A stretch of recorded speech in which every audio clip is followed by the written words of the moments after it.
नमस्कार दोस्तों, माई शक्ति माई पावर चैनल में स्वागत है। मैं महावीर पारिक और आज मैं आपके लिए लेकर आया हूँ नगर पालिका के चुनाव से संबंधित कुछ जानकारी।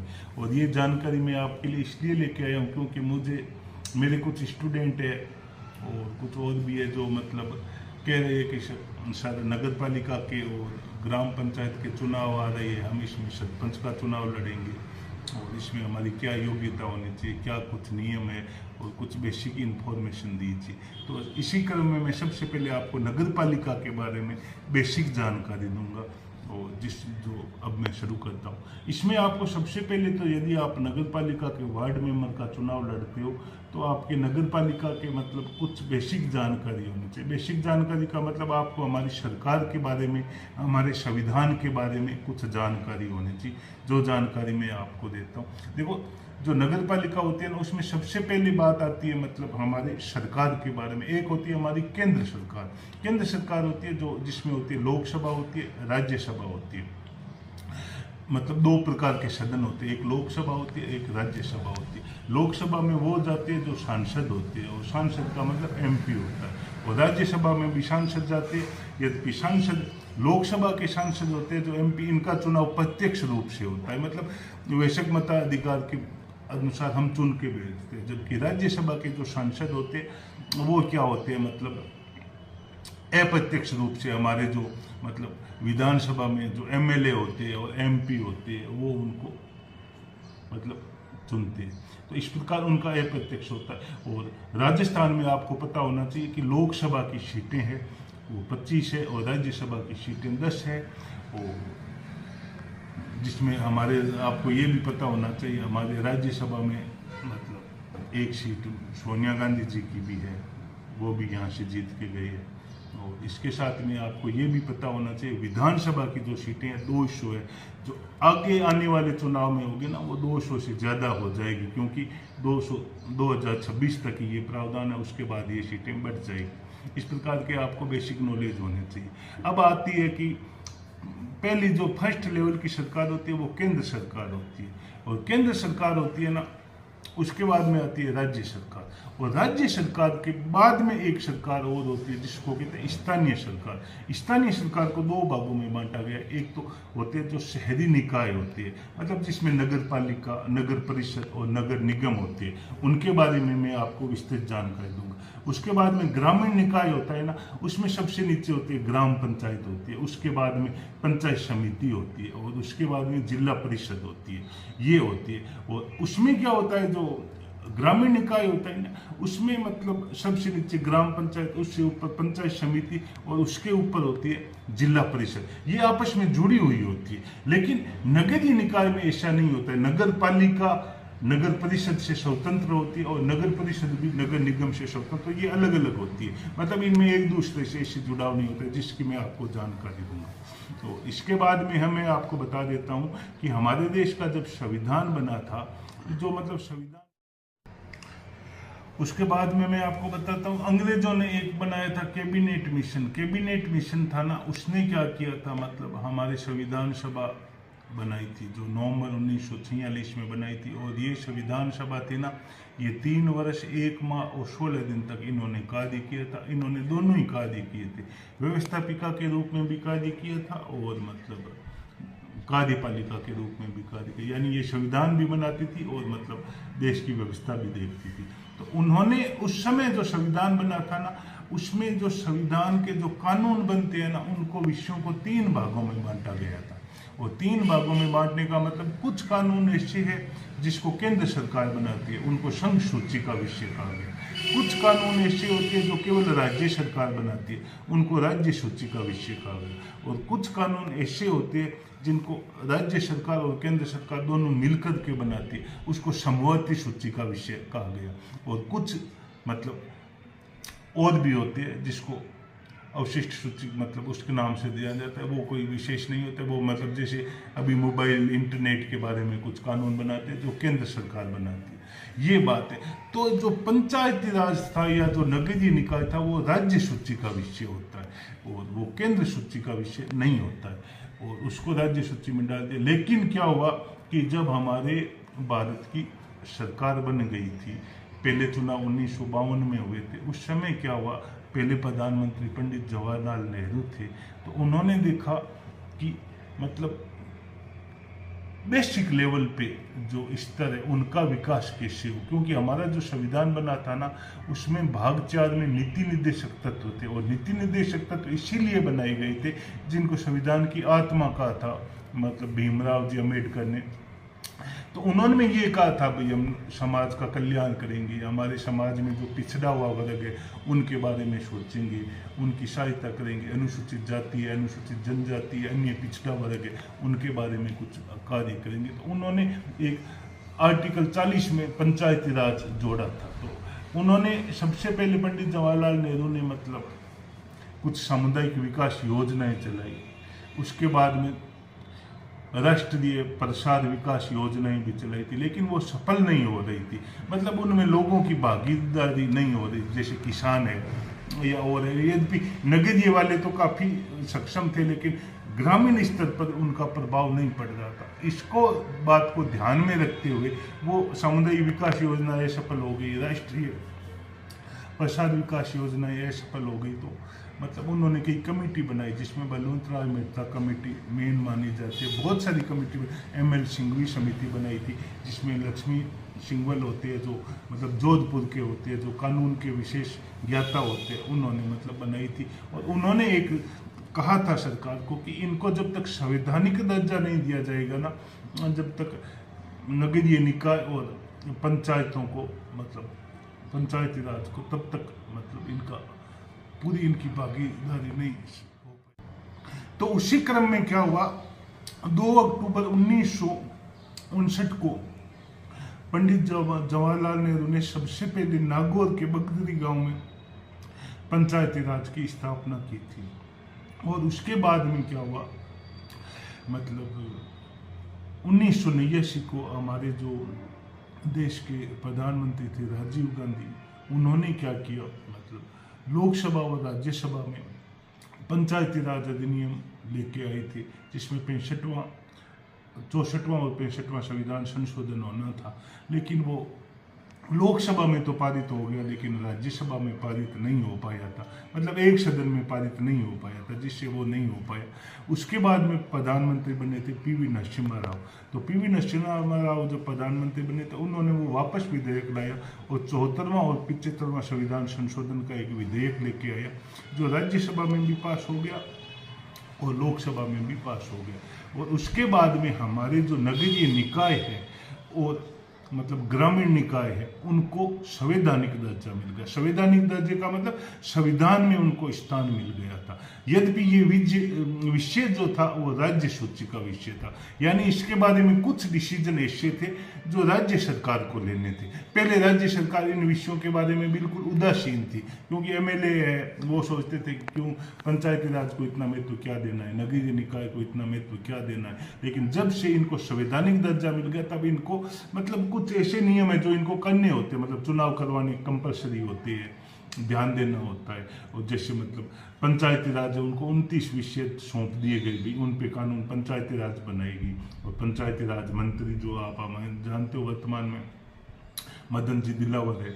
और इसी प्रकार मतलब शहरी निकाय उनको 18 विषय सौंप दिए गए, और जिसमें नगरीय विकास और स्वायत्त शासन विभाग आता है, जिसके अभी मंत्री जाबर सिंह जी खरा है। ये आपको नॉलेज होना चाहिए, मतलब इन बातों का आपको नॉलेज होना चाहिए। अब आती है बात, यद्यपि हमें आज पंचायत राज की बात नहीं करनी है, क्योंकि पंचायत राज होता है ना, वो 3 स्तर का होता है। उसमें क्या होता है, सबसे मतलब ग्राम पंचायत होती है, फिर पंचायत समिति होती है, और फिर जिला परिषद होती है। ये आपस में जुड़े हुए होते हैं, क्योंकि इनके जो सदस्य होते हैं ना, उनको मतलब ग्राम सभा के जो सदस्य होते हैं ना, वो तीनों को ही वो चुनते हैं, मतलब चाहे जिला परिषद के सदस्य हो, चाहे मतलब पंचायत समिति के सदस्य हो, और जो सरपंच होता है उनका चुनाव प्रत्यक्ष होता है, और जो प्रधान होता है उसका अप्रत्यक्ष होता है, और जो जिला परिषद का जिला प्रमुख होता है उसका चुनाव भी अप्रत्यक्ष होता है। अप्रत्यक्ष का मतलब हमने जो जिन सदस्यों को चुना था ना, उनमें से कोई मतलब वो चुन लिया जाता है, प्रधान और ये। लेकिन ये जो नगरीय निकाय होते हैं ना, ये आपस में स्वतंत्र होते हैं, मतलब नगर पालिका स्वतंत्र है, नगर परिषद स्वतंत्र है और नगर निगम है वो भी आपस में स्वतंत्र। अब देखो नगर निगम की स्थापना कहाँ पे होती है? नगर निगम की स्थापना वहां पे होती है जहां जनसंख्या 5 लाख से ऊपर होती है। 5 लाख से ऊपर जनसंख्या होती है और जहां के मतलब जो निवासी है ना, उनकी जो वार्षिक आय होती है ना, वो 200 रुपये मासिक से अधिक होती है। और इसके अलावा मतलब जो वहां पे जनसंख्या घनत्व होता है ना, दो है ना, उसमें जनसंख्या कितनी होनी चाहिए, जनसंख्या के आधार पर नगर निगम बनाया जाता है। और नगर निगम की जनसंख्या 5 लाख से ऊपर होनी चाहिए। जो 5 लाख से मतलब 1 करोड़ तक भी होती है ना, वहाँ पे नगर निगम होता है। और नगर निगम में दूसरा क्या देखा जाता है कि वहाँ के जो निवासी है ना, उनकी 50% से ज़्यादा आबादी ऐसी होनी चाहिए, 50% तक आबादी ऐसी होनी चाहिए जो कोई ना कोई उद्योग या बिजनेस या व्यापार में संलग्न होती है। और मतलब कृषि से संलग्न 50% ही होने चाहिए। वहाँ पे नगर निगम की स्थापना की जाती है। इसके अलावा नगर निगम वहाँ पे होता है जहाँ जनसंख्या घनत्व 1000 व्यक्ति प्रति वर्ग किलोमीटर में होता है, वहाँ मतलब नगर निगम की स्थापना की जाती है। और उसके बाद में उससे छोटा होता है नगर परिषद। नगर परिषद वहाँ बनाई जाती है जहाँ की जनसंख्या मतलब 1 लाख से ऊपर होती है और वहाँ जनसंख्या घनत्व 200 व्यक्ति प्रति वर्ग किलोमीटर में होना चाहिए। और वहाँ की आबादी लगभग 25% आबादी ऐसी होनी चाहिए जो किसी उद्योग में, व्यापार में या मतलब सर्विस में, मतलब वहाँ पे दुकानें वगैरह, बाजार ऐसे व्यक्तियों का होना चाहिए। जो 25 मतलब 75% तो ऐसे हो जो मतलब एग्रीकल्चर में लगे हुए, उस पर कोई। और इसके बाद में आती है नगर पालिका। जो नगर पालिका होती है ना, उसकी आबादी होती है ना, वो 1 लाख से नीचे होती है। और वहाँ उसको नगर पालिका को वापस 3 भागों में डिवाइड किया गया, एक सेकंड, एक थर्ड और एक फोर्थ। सेकंड में क्या होता है, वो होती है जहाँ की जनसंख्या 50,000 से ऊपर हो, 1 लाख से नीचे हो। और जहाँ का जनसंख्या घनत्व तो मतलब 100 के आसपास प्रति वर्ग किलोमीटर में ऐसा कुछ होता है। और वहाँ की मतलब जो मासिक आय होती है वो 200 रुपये प्रति व्यक्ति होनी चाहिए, ऐसा कुछ होता है। और वहाँ का मतलब लगभग 10% व्यक्ति ऐसे होने चाहिए जो मतलब कुछ व्यापार करते हो। इस प्रकार एक आती है थर्ड, उसमें क्या होता है, जनसंख्या होती है ना, वो 50,000 से कम होती है और 25,000 से ऊपर होती है। और लास्ट में आती है फोर्थ। फोर्थ में क्या होता है, मतलब जहाँ जनसंख्या 25,000 से कम होती है और मतलब उससे भी कम होती है ना, वो संक्रमणशील क्षेत्र कहलाता है। मतलब वो ग्रामीण से मतलब शहर में डेवलप हो रहा होता है, उस समय वहाँ पे मतलब चौथी श्रेणी की नगर पालिका बनाई जाती है। जैसे हम अब बात करते हैं बीकानेर की, बीकानेर में मतलब हमारे नगर निगम है और अनूपगढ़ है, वहाँ नगर परिषद है। और देशनोक में नगर पालिका है, नोखा में नगर पालिका है और कुछ और नगर पालिका भी बनी है जैसे नापासर में है और बाकी कुछ हमें नॉलेज मिले। इस प्रकार हमारे जो पूरा राजस्थान है, इसमें वर्तमान में 309 नगरीय निकाय है। नगरीय निकाय में सब आ जाते हैं, नगर पालिका भी आ जाती है, नगरीय परिषद भी आ जाती है और नगर निगम भी आ जाते हैं। और जिसमें 248 तो नगर पालिकाएं हैं और 51 नगर परिषद है और मतलब 10 नगरीय निगम है। 10 नगर निगम में जैसे जयपुर में 2 नगर निगम, एक हेरिटेज है, एक ग्रेटर है। और जोधपुर में 2 है, उत्तर और दक्षिण। और इसी प्रकार मतलब कोटा में भी 2 है, उत्तर और दक्षिण। बीकानेर में 1 है। इसके अलावा और मतलब इस प्रकार 10 है। और पहले 11 थे, अलवर को मतलब हटा दिया गया। इसी प्रकार जो हमारे यहाँ पे संभाग है वो 7 संभाग है। इस प्रकार आपको ध्यान रखना, 3 संभाग और बनाए थे, लेकिन जैसे पाली संभाग को हटा दिया, सीकर संभाग को हटा दिया, बांसवाड़ा संभाग को हटा दिया।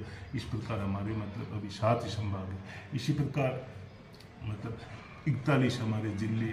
यानी आपको ये बेसिक जानकारी, मतलब जो नगर पालिका वार्ड का चुनाव लड़ता है उसको ये बेसिक जानकारी होनी चाहिए। अब बात आती है वार्ड मेंबर का चुनाव कौन लड़ सकता है। देखो, वार्ड मेंबर के चुनाव में वोट तो वो व्यक्ति दे सकता है जो 18 साल का हो, लेकिन चुनाव लड़ने के लिए मतलब किसी वार्ड मेंबर में या पार्षद का या सदस्य का चुनाव लड़ना होता है ना, तो उसकी एज 21 साल होनी चाहिए। पहली बात तो ये। दूसरी बात, जिस नगर पालिका मतलब संविधान में चाहे नगर निगम हो चाहे नगर परिषद हो चाहे नगर पालिका, उसको नगर पालिका ही कहा जाता है, ठीक है ना। तो उसमें क्या होता है, मतलब आपको 27 नवंबर 1995 के बाद में आपके 2 से अधिक संतान नहीं होना चाहिए। मतलब किसी के जुड़वा संतान होते तो एक ही मानी चाहिए, ये भी ध्यान रखें। यानी आपको ये ध्यान रखना है 27 नवंबर 1995 के बाद में 2 से अधिक संतान नहीं होनी चाहिए। इसके बाद में बात आती है कि मतलब आप मतलब घर में सुलभ शौचालय होना चाहिए। परिवार का कोई भी सदस्य ऐसा नहीं होना चाहिए जो खुले में शौच करता हो, ये भी एक कंपलसरी है। मतलब आपके घर में सुलभ शौचालय होना चाहिए, ये भी बात है। इसके अलावा कुछ विषय ऐसे होते हैं जो मतलब हमारी जो है ना राज्य सरकार बदलती रहती है, क्योंकि जो नगर निकाय और ग्रामीण निकाय है उनका राज्य सूची का विषय, इसमें क्या होता है 10वीं पास होना कंपलसरी है, लेकिन अभी ये हटा दिया गया, अभी कोई 10वीं पास होना कंपलसरी नहीं है। और इसके अलावा मतलब वो बाकी कुछ नियम है, जैसे मतलब वो कहीं कभी जेल गया हुआ नहीं होना चाहिए, कोई मतलब उस पर मानसिक रूप से ऐसे नहीं हो, बाकी मेन इतने ही होते हैं, मतलब 21 वर्ष का होना चाहिए। और 27 नवंबर 1995 के बाद में 2 से अधिक संतान नहीं होनी चाहिए। घर में मतलब शौचालय होना चाहिए, घर का कोई सदस्य खुले में शौच करने वाला नहीं होना चाहिए। ये मतलब हमारे नगर निकाय वार्ड में चुनाव लड़ने के लिए होते हैं। इसके साथ ही हमें कुछ जानकारी ये भी होनी चाहिए कि जो नगर पालिका होता है ना, जो वार्ड मेंबर होते हैं नगर पालिका में, पहले वार्ड मिनिमम कितने होते थे, पहले वार्ड मिनिमम होते थे 13, लेकिन अभी वर्तमान में किसी भी नगर पालिका होगी उसमें कम से कम 20 वार्ड होने जरूरी होते हैं। और जो वार्डों का सीमांकन किया जाता है, यानी वार्डों की सीमाएं होती है, वो कोई नगर पालिका अध्यक्ष या अधिशासी अधिकारी के हाथ में नहीं होती, वो राज्य सरकार का एक परिसीमन आयोग होता है, उसके द्वारा जनसंख्या के अनुपात में सीमाओं का निर्धारण किया जाता है। अब आता है नगर पालिकाओं में आरक्षण की बात। आरक्षण ये होता है कि जिस नगर पालिका में जितने अनुसूचित जाति या जनजाति के लोग होते हैं, वो पूरी जनसंख्या के अनुपात में उनको उतना ही आरक्षण दिया जाता है। यही बात ओबीसी के आरक्षण की बीच में, ओबीसी को आरक्षण 21% है, क्योंकि आरक्षण ओबीसी को केवल राज्य सरकार का विषय है, राज्य सरकार देती है, जिसमें वर्तमान में 21% है, और वो 21% से अधिक नहीं होना चाहिए।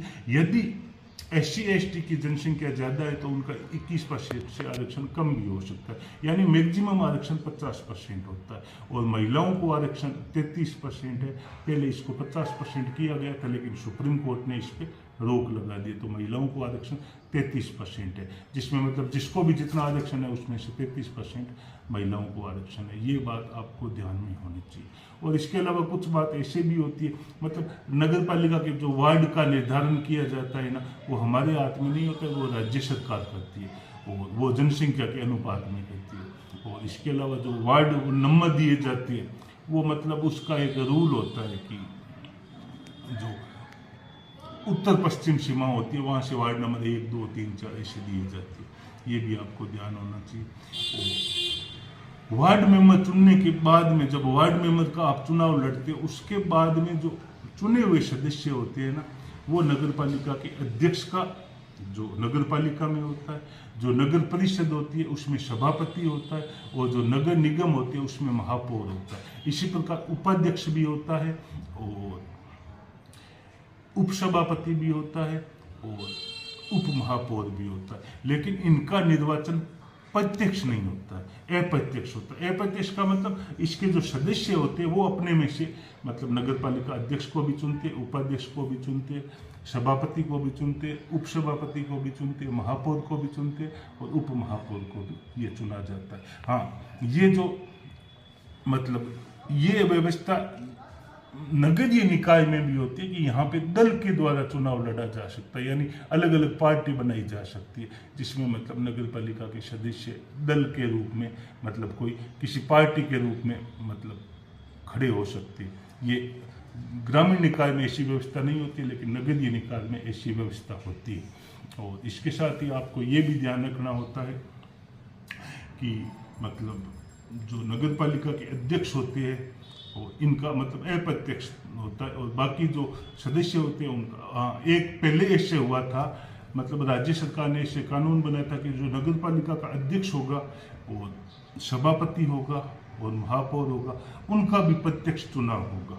लेकिन बाद में इसको हटा दिया, क्योंकि राज्य सूची का विषय होता है, राज्य सरकार कभी भी हटा सकती है, कभी भी जोड़ सकती है। इसके अलावा एक बार ऐसा भी हुआ था कि मतलब जो अध्यक्ष होता है या सभापति होता है या महापौर होता है, उसको राइट टू रिकॉल के माध्यम से हटाया जा सकता है। और ऐसा हमारे मतलब 12 में मांग रोल में अशोक जैन को ऐसे हटाया गया था, जिसमें जनमत संग्रह के बाद, लेकिन उस रूल को भी, राइट टू रिकॉल को भी हटा दिया गया। अब यदि अध्यक्ष को हटाया जाता है तो मतलब अविश्वास प्रस्ताव के माध्यम से हटाया जाता है, और अविश्वास प्रस्ताव होता है वो कलेक्टर को पेश किया जाता है, और जिसमें मतलब 3/4 सदस्यों के हस्ताक्षर होने चाहिए, यानी 75% सदस्य जब हस्ताक्षर कर देते हैं कि भाई हम अध्यक्ष को हटाना चाहते हैं, तो 30 दिनों के बाद कलेक्टर वापस वही सदस्यों को आमंत्रित करके उसको अविश्वास प्रस्ताव कहा जाता है। और अविश्वास प्रस्ताव जब नगर पालिका का चुनाव होता है, उसके मतलब अध्यक्ष को चुना जाता है, उसके 2 वर्ष तक नहीं लाया जाता है। और यदि अविश्वास प्रस्ताव पारित नहीं होता है, फिर 2 वर्ष तक नहीं लाया जा सकता है। और एक कंडीशन ये भी होती है, यदि नगर पालिका के चुनाव में 6 महीने का कम का समय रहता है, तब भी अविश्वास प्रस्ताव नहीं लाया जा सकता, यद्यपि ये होता है। इसी प्रकार उपाध्यक्ष भी होते हैं। ये इन बातों का मतलब बेसिक आपको नॉलेज होना चाहिए, जिससे कि आप, और इसके अलावा 3 लाख से अधिक जनसंख्या वालों में वार्ड समितियां भी बनती है, लेकिन जहाँ पे नगर पालिका होती है वहाँ वार्ड समिति नहीं बनती है। ये कुछ बेसिक रूल होते हैं। अब आते हैं मतलब नगर पालिका जो को मतलब संविधान में 18 विषय दिए गए। 18 विषय मतलब मेन उनका कार्य क्या होता है, मतलब जैसे अग्निशमन से संबंधित, मतलब आग की घटनाओं से संबंधित, मतलब स्ट्रीट पे रोशनी से संबंधित, सुरक्षा से संबंधित, वो मतलब जो शमशान होते हैं उनसे संबंधित, और इसके अलावा मतलब सामाजिक कार्य, इसके अलावा मृत्यु प्रमाण पत्र बनाना, जन्म प्रमाण पत्र बनाना, ये 18 विषय होते हैं, उन पे बनाते हैं। क्योंकि आजकल आप सोचते हो ना कि नगर पालिका का जो पार्षद होता है उसके पास सब कुछ होता है, मतलब वो सड़क बनवा सकता है, वो लाइटें लगवा सकता है। हाँ ऐसा होता है, लेकिन कुछ वो नियमों से बंधे हुए होते हैं, और उन नियमों का आपको ज्ञान होना चाहिए, प्रत्येक व्यक्ति को ज्ञान होना चाहिए। और इस प्रकार मैंने आपको ये बताने की कोशिश की।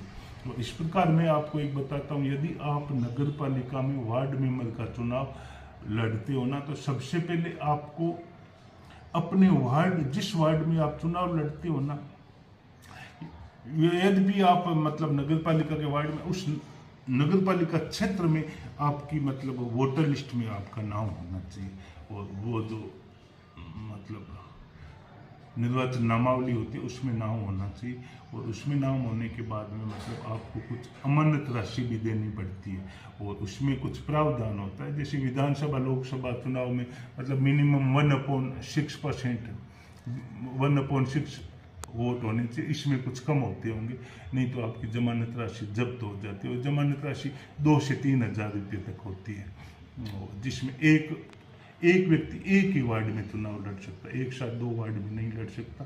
और यदि 1, 2, 3 में आवेदन करता है तो एक निश्चित समय, जिसमें 3 बजे से पहले आपको वो आवेदन उठाना अनिवार्य होता है, नहीं तो आपके सारे मतलब आवेदन निरस्त हो जाते हैं। ये भी ध्यान रखना होता है। और विशेष में आपको एक ट्रिक बताता हूँ, यदि आप वार्ड मेंबर का चुनाव लड़ते हो तो आप जीत कैसे सकते हो। उसके बाद में आप देखो, वार्ड मेंबर का चुनाव लड़ना होता है ना, तो सबसे पहले अपने वार्ड के जो बड़े बुजुर्ग या गणमान्य व्यक्ति होते हैं या और कुछ होते हैं, उनसे मिलना होता है। उनके पास जाकर के उनको कहना होता है, भाई आपके वार्ड में हम चुनाव लड़ेंगे, और हम आपके ही है, और हम आपके जितने भी मतलब असुविधाएं हैं हमारी जो नगर पालिका के अधिकार क्षेत्र में आती है, उनका हम समाधान करेंगे, और आप हम पे विश्वास कीजिए। और ये हमारा रजिस्टर है, और इसमें आप हमारा साइन कर दीजिए कि हाँ आप चुनाव लड़ सकते हो, आप हमारा समर्थन दीजिए। तो पहले आपको उनसे मिलना होता है। उसके बाद में मतलब जैसे आपको कम से कम वार्ड के मतलब आपके वार्ड में मान लो जितने भी सदस्य हो, लगभग ऐसा कोशिश करो परिवार के एक सदस्य से आप उनको मिलना होता है। वार्ड में ज़्यादा सदस्य नहीं होते, ज़्यादा से ज़्यादा 500 होते होंगे 700 होते हैं, उनसे मिलना होता है। 700 में से परिवार के एक सदस्य से मिलना होता है। मान लो 100 व्यक्तियों से मिलना होता है, और मिलने के बाद में उनको अपनी पूरी कहानी बतानी होती है कि हम वार्ड मेंबर का चुनाव लड़ेंगे और हम आपके सभी कार्य करेंगे, आपकी क्या क्या मांग है, क्या क्या डिमांड है, वो हमें बताओ और हम उसको पूरा करेंगे, और क्या आप हमें वोट दोगे, क्या आप हमें लायक समझते हो। उसके बाद में दूसरी बात आती है दल से संबंधित। आपको ऐसा भी सोचना है कि कौन सा दल है, जो दल का मतलब किसी पार्टी का नाम होता है, जैसे कांग्रेस होती है, भारतीय जनता पार्टी होती है, या कुछ स्थानीय दल होते हैं, उनसे आपको मिलना होता है कि हम देखो हमारे वार्ड में मिले और हमारे इतने समर्थक हैं जो हमें वार्ड मेंबर बनाना चाहते हैं। उसके बाद में उस दल के पास में आपको कम से कम गणमान्य व्यक्तियों को ले जाना होता है और उनको कहना होता है कि हमें इस दल की मतलब इस पार्टी की इनको टिकट दे दीजिए और हमारा समर्थन इनके साथ है। तब जाकर के आपके वार्ड में मतलब चुनाव में जीतने के कुछ चांस बनते हैं। यदि आप मान लो किसी दल के संपर्क में नहीं होते हो तो आपके वोट कम होने की संभावना होती है, क्योंकि निर्दलीय विधायक के जीतने के कुछ चांस कम होते हैं। आप फिर भी आपकी मतलब कार्यशैली अच्छी होती है या और कुछ होता है, मतलब आपके लोगों का विश्वास होता है, तो भी आप जीत सकते हो। लेकिन कुछ ऐसी बातों का ध्यान रखना होता है। इसके अलावा मैं कुछ ने कहा था कि सर हमने तो 2 चोले पजामे सिला लिए और अब हम तो चुनाव लड़ेंगे, तो उसमें कोई ज़्यादा कुछ नहीं होता है। आप चुनाव लड़ सकते हो, लेकिन जीतने के लिए कुछ ट्रिक होनी चाहिए। और इसी के साथ में मतलब और भी कुछ है जो मतलब उसके बाद में भी आपको मतलब जैसे नगर पालिका के जितने भी कार्य होते हैं, मतलब अपने वार्डवासियों के जो भी कार्य होते हैं, वो ई मित्र के माध्यम से किए जाते हैं। आजकल ऑनलाइन होता है, तो आपको ई मित्र वाला भी कोई संपर्क में होना चाहिए, या आपको ई मित्र का काम आना चाहिए, आपके पास लैपटॉप होना चाहिए, ई मित्र का लाइसेंस होना चाहिए, जिससे अपने आप वार्डवासियों के आसानी से काम कर सकते हो। क्योंकि आजकल कोई भी काम होता है ना, वो मतलब मैनुअल नहीं होता है, वो मतलब ई मित्र के माध्यम से ऑनलाइन ही होता है। मतलब किसी के पेंशन नहीं आ रही है, किसी को कुछ संशोधन करवाना होता है, किसी को विवाह का पंजीकरण करवाना होता है, किसी को और कुछ सर्टिफिकेट चाहिए, किसी को कुछ भी चाहिए, तो ई मित्र के माध्यम से वो भी आपके संपर्क में होना चाहिए। तो इसके अलावा मतलब आप यदि मतलब सबसे पहले आप ये भी ध्यान रखो कि कौन से दल है जिसके अध्यक्ष बन सकते हैं, क्योंकि यदि जिस दल के अध्यक्ष बनेंगे आप उस पार्टी के सदस्य होंगे ना, तो आपके कार्य में और भी अच्छा मतलब प्रोग्रेस होगा। इसके बाद आते हैं कुछ लोग कहते हैं कि नगर पालिका पार्षद होते हैं उसको वेतन इतना मिलता है, इतना मिलता है। वेतन कुछ नहीं मिलता है। जो नगर पालिका पार्षद होते हैं यानी नगर पालिका में साधारण एक कैलेंडर वर्ष में मतलब 60 दिनों में एक बैठक होती है, यानी वर्ष में 6 बैठकें होती है। और एक बैठक में नगर पालिका जो सिंपल होती है उसमें एक बैठक में 800 से 900 रुपये के आसपास दिए जाते। और एक नगर पालिका पार्षद को 2000 मंथली मतलब इससे ऊपर वेतन नहीं मिलता, कुछ उसको भत्ते वगैरह मिलते, लेकिन फिर भी कुछ ऐसे ट्रिक होते हैं और मतलब कुछ ऐसी नींव होती है मतलब वार्ड पार्षद की जो आगे भविष्य में प्रोग्रेस कर सकता है। इस प्रकार ऐसी बातों को आपको नॉलेज करना होता है। और इस नॉलेज के लिए मतलब आप मोबाइल के माध्यम से कुछ ऐसी बुक होती है जिसमें नगर पालिका अधिनियम होता है, और एक नगर पालिका अधिनियम में 2009 आया था, उसको आपको ध्यान में रखना होता है। नगर पालिका अधिनियम 74 है, 1974 है, उसको भी ध्यान में रखना होता है। और कुछ 18 जो मतलब विषय है नगर पालिका के, उसमें क्या क्या है वो भी आपको ध्यान में रखना होता है। इस प्रकार मैंने आपको जो बेसिक नॉलेज था, कुछ ट्रिक भी जो अपने पास नॉलेज था उसके बारे में मैंने आपको बताने की कोशिश की है। और भी कुछ मतलब कुछ रह गया है तो फिर और कभी।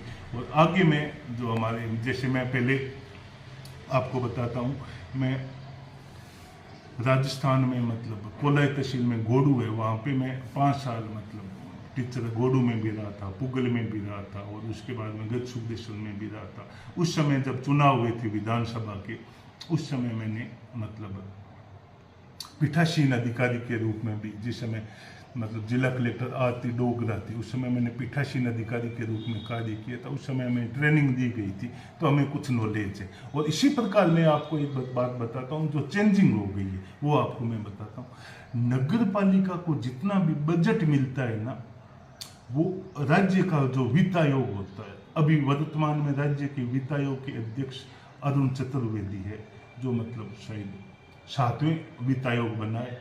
और हमारा भाग्य ये बीकानेर के वित्त आयोग के मतलब अरुण चतुर्वेदी तो बीकानेर के नहीं है, पहले बिड्डी कल्ला भी वित्त आयोग के सदस्य रहे थे। इससे पहले मतलब माणक चंद सुराणा है, वो भी वित्त आयोग के रहे थे। तो वित्त आयोग होता है ना, वो सरकार को सिफारिश देता है, सरकार को मतलब परामर्श देता है कि इनको इतना बजट मिलना चाहिए। और वो बजट कैसे आता है? वो बजट आता है प्रत्येक जिले के लिए, मतलब जिला विकास समिति होती है, एक जिला योजना समिति होती है। जिला योजना समिति, पहले जिला योजना समिति होती थी ना, उसका जो अध्यक्ष होता था वो कलेक्टर होता था, और जिसमें जिलों को मतलब जो शहरी निकाय है उनको ज़्यादा फायदा होता था। लेकिन वर्तमान में जो जिला योजना समिति है ना, उसका अध्यक्ष मतलब राज्य सरकार ने संविधान में संशोधन करके, मतलब वैधानिक संशोधन करके उसमें जिला प्रमुख को बना दिया। जिला प्रमुख में जो मतलब जिला योजना समिति होते हैं उसमें 25 सदस्य होते हैं। 25 सदस्य में से 20 सदस्य होते हैं जो निर्वाचित होते हैं, जो कुछ शहरी निकाय से होते हैं, कुछ ग्रामीण निकाय से होते हैं, मतलब वो अनुपात के आधार पर होते हैं। 20 सदस्य मतलब जो चुने हुए होते हैं उनमें से भी जाते हैं। और मतलब 3 सदस्य, जैसे एक तो पदेन सदस्य होते हैं जिसमें एक तो जिला कलेक्टर होता है, और एक मतलब जिला कार्यकारी अधिकारी सीईओ होता है, और अतिरिक्त कार्यकारी अधिकारी होता है। और 2 सदस्य ऐसे होते हैं जो राज्य सरकार मतलब मनोनीत करके भेजती है, जिसमें एमएलए हो सकता है, एमपी हो सकता है, इससे कुछ हो, राज्य सरकार किसको मनोनीत करते है। इस प्रकार 25 सदस्य होते हैं। और जिला योजना समिति योजना बनाती है सबसे मिलकर के कि यहाँ पे इतना बजट चाहिए, यहाँ पे इतना बजट चाहिए, फिर वो मतलब राज्य उसके अनुसार बजट देता है। ये भी आपको नॉलेज नहीं होनी चाहिए। इसके अलावा जैसे नगर पालिका होती है ना, उसमें 3 प्रकार के सदस्य होते हैं। कुछ तो निर्वाचित होते हैं जो प्रत्यक्ष चुने जाते हैं, कुछ मनोनीत भी होते हैं। वर्तमान में नगर पालिका में मनोनीत सदस्यों की संख्या 6 होती है, जिसमें एक विकलांग सदस्य भी होना अनिवार्य होता है नगर पालिका में। इस बात को आपको ध्यान में रखना होता है। और कुछ जो मनोनीत सदस्य होते उनको मनोनीत किया जाता है जिसको नगर पालिका के बारे में बेसिक नॉलेज होता है, नगर पालिका प्रशासन के बारे में।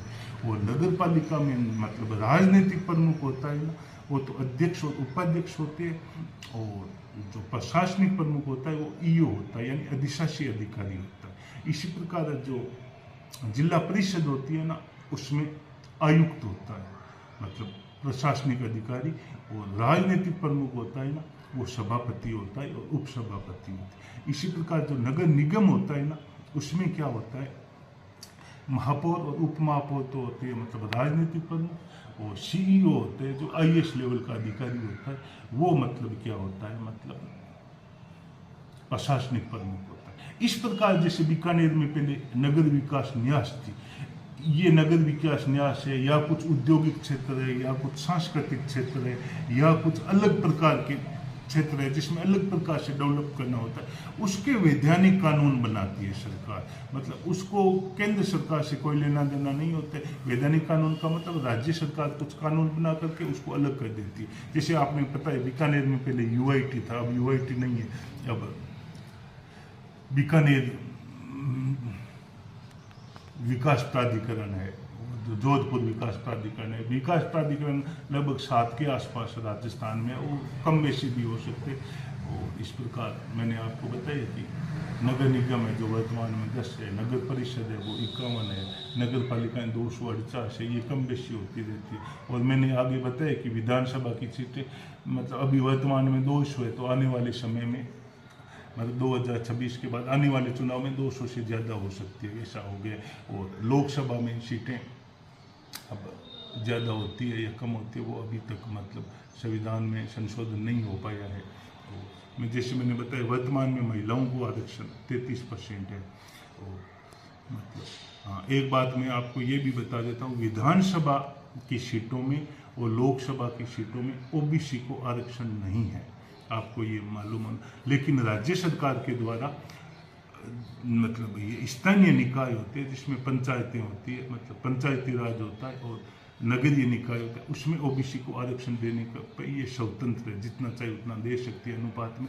और आपको ये भी बता देता हूँ, जो पंचायत राज नगर मतलब स्थानीय स्वशासन का विषय अलग अलग राज्यों के लिए अलग अलग टाइप का होता है, इस बात को भी आपको ध्यान रखना होता है।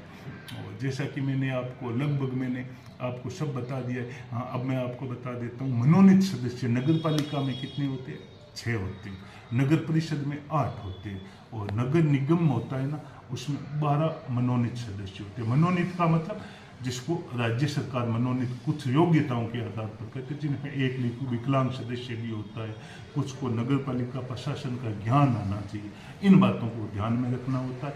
और जिस प्रकार मुख्यमंत्री के पास में मतलब उसको कार्य करवाने के लिए राज्यपाल होता है, इसी प्रकार अध्यक्ष के पास मतलब अधिशासी अधिकारी होता है, सभापति के पास आयुक्त होता है, और मतलब महापौर के पास में मतलब CEO होता है। मतलब इस प्रकार के मतलब कुछ राजनीतिक अधिकारी होते हैं, कुछ प्रशासनिक अधिकारी होते हैं। और एक बात मैं आपको ये भी बता देता हूँ कि जो नगर पालिका होती है उसमें जो होता है ना, उसके जो मतलब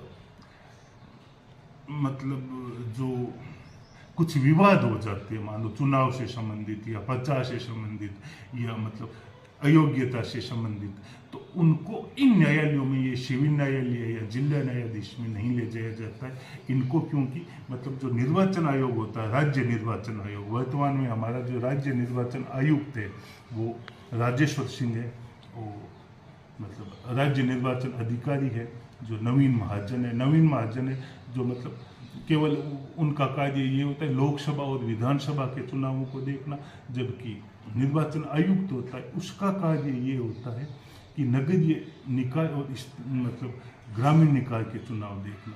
और उस समय कुछ ऐसे रूल होते हैं, मतलब कुछ किसी प्रकार का विवाद होता है तो वो न्यायालय में नहीं जा सकता। हाँ, एक चुनाव मतलब याचिका होती है जिसको जिला न्यायालय में ले जाया जाता है, उसके बाद में जिला न्यायालय में यदि संतुष्ट नहीं, वो चुनाव होने के बाद तो फिर सुप्रीम कोर्ट में चला जाता है। लेकिन ज़्यादातर निपटान होते हैं वो मतलब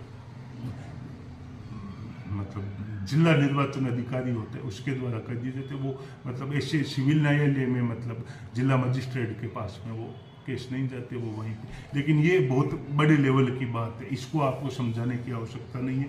लेकिन मेरा कहने का मतलब है, यदि आप वास्तव में वार्ड मेंबर बनना चाहते हो और सरपंच बनना चाहते हो तो आपको केवल 2 ड्रेस की आवश्यकता नहीं है, आपको इसके पूरे नॉलेज की आवश्यकता है। इस नॉलेज को आप करोगे तो आपका नॉलेज भी बढ़ेगा और आपको पता भी चलेगा कि वार्ड मेंबर के क्या क्या कार्य होते हैं, अध्यक्ष कैसे बनता है, उपाध्यक्ष कैसे बनता है।